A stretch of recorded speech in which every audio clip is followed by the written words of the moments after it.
Barbe Noire est véritablement entré en scène lors de la guerre de Marineford, en affirmant très clairement vouloir prendre la place de son ancien capitaine. Après avoir passé 2 ans à imposer sa domination dans le Nouveau Monde et à rechercher les fruits du démon qui lui permettraient de mettre en place ses futurs projets, c'est depuis la fin de Wano qu'il s'est réellement décidé à mettre la main sur le One Piece, notamment en commençant à réunir les 4 héros de Poneglyph. Si jusqu'à maintenant nous l'avions vu assez passif et observateur, attendant toujours le bon moment pour agir, on voit désormais tous les membres de son équipage se balader à travers le monde, dans le but de cocher de simples objectifs qui lui permettront d'accéder rapidement et sereinement aux portes de Laugh Tale. Amazon Lily, Whole Cake, son affrontement contre l'eau ou la rencontre avec Saturne sur Egghead, tous ces événements font très certainement partie d'un seul et même plan, avec un seul et unique objectif précis, celui d'être le premier et le seul à devenir le roi des pirates, ou pourquoi pas, quelque chose d'encore plus grand. Aujourd'hui, je vous propose de revenir sur tous ces éléments et essayer de comprendre ce qu'il a derrière la tête depuis ses récentes et nombreuses apparitions. Quels sont les objectifs de l'équipage de Barbe Noire ou comment Teach va petit à petit prendre le contrôle du monde. N'hésitez pas à liker la vidéo si elle vous plaît et à vous abonner à la chaîne, ça m'aide énormément.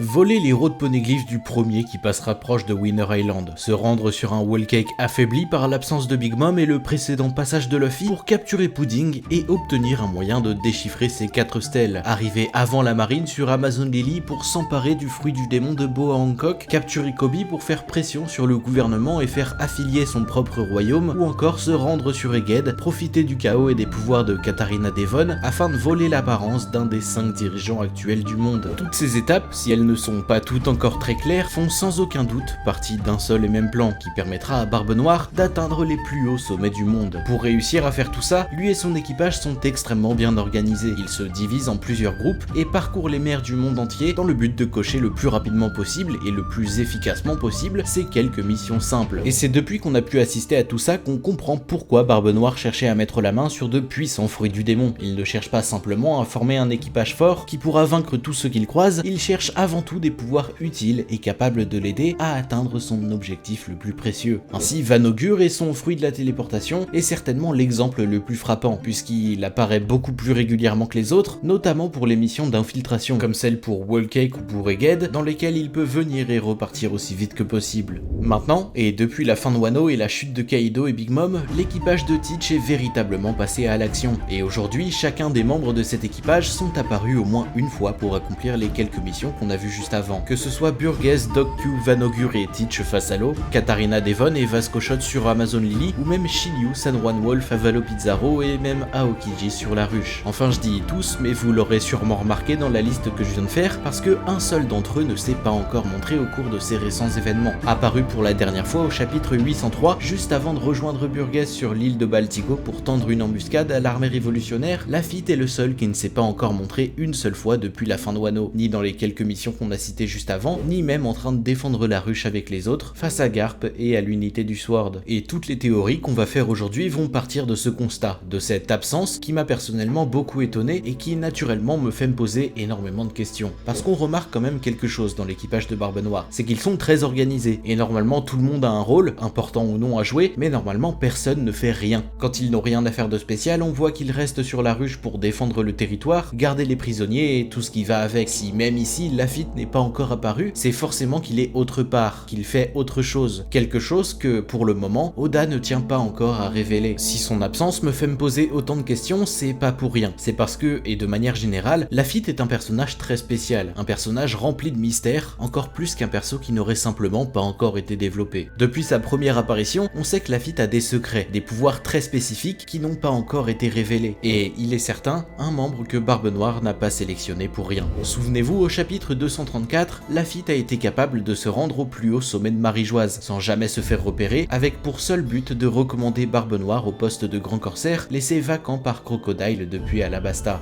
Doué d'une discrétion hors du commun, il est capable d'hypnotiser qui il veut comme il nous l'a révélé sur Marineford, de manipuler pour obtenir ce dont il a besoin, et on a même pu le voir avec des ailes, sans que nous sachions encore si cette capacité lui vient ou non d'un fruit du démon. Donc selon moi, si Lafitte n'est pas encore apparu, c'est forcément qu'il est quelque part, qu'il fait quelque chose que Oda n'a pas encore mis en avant, mais qui, j'en suis sûr, servira à un moment ou à un autre au bon déroulement du plan de Teach. Et pour savoir ce qu'il prépare, on peut commencer par se poser une question simple, puisque dans le chapitre 1107, on a pu voir que Katarina Devon et Van Augur s'étaient tous les deux rendus sur Egged avec pour seul et unique but de toucher Saturne avec la main droite de la commandante pour, on l'imagine, voler l'apparence du doyen. Encore avant ça, dans le chapitre 1079, on a même pu voir qu'ils étaient déjà aux abords de l'île avant même l'arrivée de la marine et de Saturne. Alors, comment Barbe Noire a su que Saturne en personne allait se rendre sur Egged? Comment a-t-il su qu'une opération pour assassiner Vegapunk allait avoir lieu, qui en plus allait demander le déplacement de l'un des 5 doyens? Parce que je le rappelle, mais à la base, Saturne n'avait absolument pas prévu de croiser les Mugiwara. Son but, en quittant Marie-Joise, c'était simplement de s'assurer que la mission confiée au CP0 de tuer Vegapunk allait être réalisée. Son déplacement était avant tout de la pure précaution pour éviter qu'une autre unité du Cypher Pole ne disparaisse comme ça avait été le cas il y a plusieurs mois de cela. Et c'est une pure coïncidence si Bonnie et les Mugiwara sont arrivés à ce moment-là. Et de ce qu'on sait, l'article de journal parlant de la prise d'otage de l'île par Luffy est paru après leur arrivée, après l'arrivée de la marine et donc après l'arrivée du bateau à bord duquel se trouvaient Van Augur et Katarina Devon. Peut-être que ça n'a pas été expliqué et qu'un autre article de journal est paru pour annoncer la venue du doyen sur l'île, ce qui a permis à Barbe Noire d'envoyer ses commandants en avance, mais sachant que c'est censé être une mission secrète effectuée par le CP0, j'ai vraiment un doute là-dessus. Et donc, si rien n'est sorti publiquement, alors ça veut dire que Barbe Noire a réussi à obtenir des informations provenant de la plus haute instance du gouvernement mondial avant même le départ du doyen. Donc, et si en réalité, Lafitte n'apparaît plus depuis Dressrosa parce qu'il sert d'espion à Teach directement au cœur de Marie-Joise. On l'a vu plus tôt, c'est quelque chose que Lafitte est capable de faire, et je suis persuadé que infiltrer Marie-Joise, se faire passer pour un garde ou se cacher quelque part dans le château sans jamais être repéré est totalement à sa portée. D'autant plus que, je le rappelle, mais si je me pose cette question, c'est avant tout parce que la mission de Katarina Devon et de Van Augur consistait uniquement à rencontrer le doyen. Ils n'ont pas eu de chance qu'il soit là et en ont profité, non, ils sont juste venus parce qu'ils savaient qu'il serait là. Et c'est pour toutes ces raisons que je pense que si Lafitte n'apparaît plus depuis que son équipage s'est mis en marche, c'est parce qu'il a réussi à infiltrer Marie-Joise et qu'il agit en tant qu'espion pour le compte de son capitaine. Maintenant, on peut se demander pourquoi, si Lafitte est déjà infiltré au gouvernement mondial, est-ce que Katarina Devon avait besoin de prendre l'apparence de Saturne?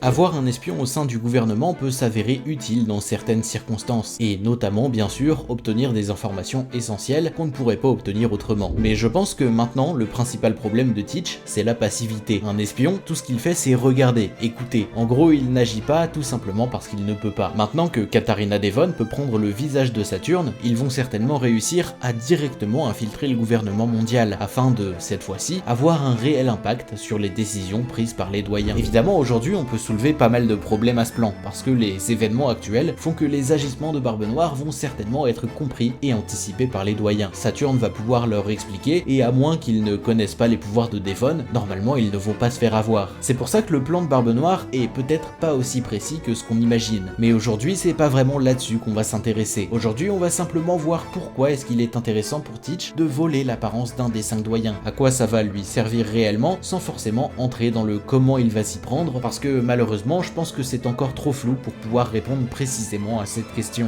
Pour commencer, l'idée la plus simple que j'ai trouvée, la plus basique du moins, serait de se servir de la nouvelle autorité qu'il a pour faire affilier lui-même son royaume au gouvernement mondial. C'est ce qu'on a appris au chapitre 1080. L'un des nombreux objectifs de Teach, c'est de faire de la ruche son propre royaume. Un royaume à part entière, affilié au gouvernement, s'accordant ainsi tous les privilèges qui vont avec, comme par exemple un accès direct à la rêverie. C'est pour ça qu'il a accepté de capturer Kobe et de laisser les autres marines partir. Il voulait faire pression sur le gouvernement et les obliger à accepter ses conditions. Sauf que ce que Teach ne savait pas, c'est que Kobe fait partie du Sword, et que la pression qu'il avait prévu de mettre n'aurait pas fonctionné, puisque faisant partie de cette unité, c'est comme si le gouvernement ne leur devait plus rien, comme nous l'expliquait Aokiji au même moment. Dans tous les cas, Kobe a réussi à s'échapper en laissant Garp derrière lui. Donc pour le coup, je pense que s'il n'est pas encore mort, le héros de la marine sera amplement suffisant pour au moins se faire écouter du gouvernement. Néanmoins, on sait jamais, peut-être qu'il tient énormément à faire affilier son royaume, et qu'il cherche à accélérer les choses en ordonnant lui-même l'affiliation de son pays. Nous ne savons pas exactement pourquoi Barbe Noire veut créer son propre royaume. J'ai bien sûr pensé à la rêverie parce que ça lui apporterait un rôle important dans les décisions prises dans le monde, mais peut-être qu'il a d'autres raisons qui lui permettront pourquoi pas de prendre le monde comme l'ont si fièrement affirmé Devon et Augur sur Egged.